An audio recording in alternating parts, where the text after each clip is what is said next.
Vadodara Dabhoi statue of unity તરફ જતા મુખ્ય માર્ગો પર આવેલા ભિલાલપુર રાજડી ક્રોસિંગ નજીક ગમખાર અકસ્માત સર્જાયો હતો। જે અકસ્માતનો સિલસિલો યથાવત જોતા લોકોમાં રોષ જોવા મળી રહ્યો છે। વડોદરાથી ડભોઈ જતા સ્ટેચ્યુ ઓફ યુનિટી રોડ પહોળો કરવાનું કામ ચાલી રહ્યું હોવાથી ટ્રાફિક વન વે કરવામાં આવ્યું, જેના પરિણામે અકસ્માતોની સંખ્યામાં વધારો થયો। ભોગ બનતા નાના વાહન ચાલકો તેમજ ટ્રાફિક વન વે કરતા ખાસ કરીને નાના વાહન ચાલકોને અકસ્માતનો ભોગ બનવો પડે છે। मार्ग बंद थता ट्राफिक जामनी स्थिति सर्जाई छे। मुख्य मार्ग पर चक्काजाम थवाना कारणे भारे ट्राफिक जामनी स्थिति सर्जाई।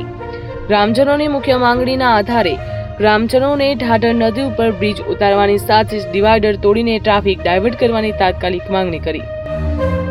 ग्रामजनोए तंत्रने घोर बेदरकार विरुद्ध तेमज सूत्रोच्चार कर्या अने रोष पण व्यक्त कर्यो। आंदोलनની ચીમકી ગ્રામજનોએ તંત્રને સ્પષ્ટ ચેતવણી આપી છે કે 24 કલાકમાં તેમની માંગણીઓ યોગ્ય નિકાલ નહીં લાવે તો ફરીથી ચક્કાજામ કરવામાં આવશે, આંદોલન કરવામાં આવશે। તો આ ગંભીર પરિસ્થિતિમાં વહીવટી તંત્ર દ્વારા તાત્કાલિક પગલાં લેવામાં આવે તે જરૂરી છે, જેથી વધુ નિર્દોષ લોકોને ભોગ ન બને।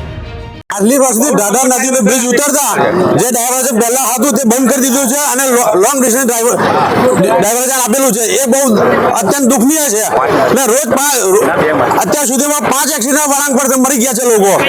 આ સ્ટેટ હાઈવે હોય, સ્ટેચ્યુ ઓફ યુનિટી હાઈવે હોવાથી બ્રિજથી ઉતરતા તાબડતોડ ડિવાઈડર આપો એવી અમારી માંગણી છે પ્રજાની। ભીલાપુર વન વે ચાલુ હોવાથી લોંગ ડિસ્ટન્સ હોવાથી જે ટ્રક લાંબો આપે છે એમાં આજે એક વીકમાં 5 એક્સિડન્ટ થયા છે।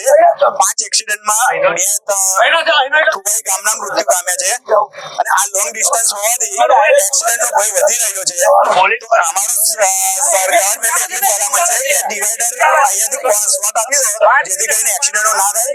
લોકોના લાભ માટે જે રીતે એમને પોતાના લાભ માટે વિવેરાની સામે જે એમને આપ્યો છે કટ એ રીતના અહીંયા કટ આપે અમારી એટલી માંગણી છે। અમારી માંગણી છે કે અહીંયાથી સ્પોટમાં આપી દે કટ આપવામાં નહીં આવે તો ગામ તરફથી આંદોલન કરવા અમારું બધી રીતના સમર્થન છે ગામ લોકોનું। ઉગ્ર આંદોલન થશે, રોડ રસ્તો બંધ કરવામાં આવશે, વાહન વ્યવહાર ઠપ કરવામાં આવશે। રાજડી ક્રોસિંગ અને ભીલાપુરની વચ્ચેનો આ રોડ છે અને આ રોડની અંદર જે ડાયવર્ઝન આપેલું છે બહુ લાંબુ છે અને આગળ જે ટર્નિંગ છે એના હિસાબથી ભયંકર એક્સિડન્ટો થાય છે। એક અઠવાડિયામાં 5 મરી ગયા છે, બરાબર। તો આ ડિવાઈડરને અહીંયાથી તોડીને સીધો આ રૂટ અહીંયા આગળ આપી દીધો હોય તો કોઈ એક્સિડન્ટ થવાના ચાન્સીસ ઘણા ઓછા થઈ જાય છે, બરાબર। તો તાત્કાલિક ધોરણે જો આ પગલાં નહીં લેવાય તો આ રોડ બંધ કરી દેવામાં આવશે કાયમ માટે।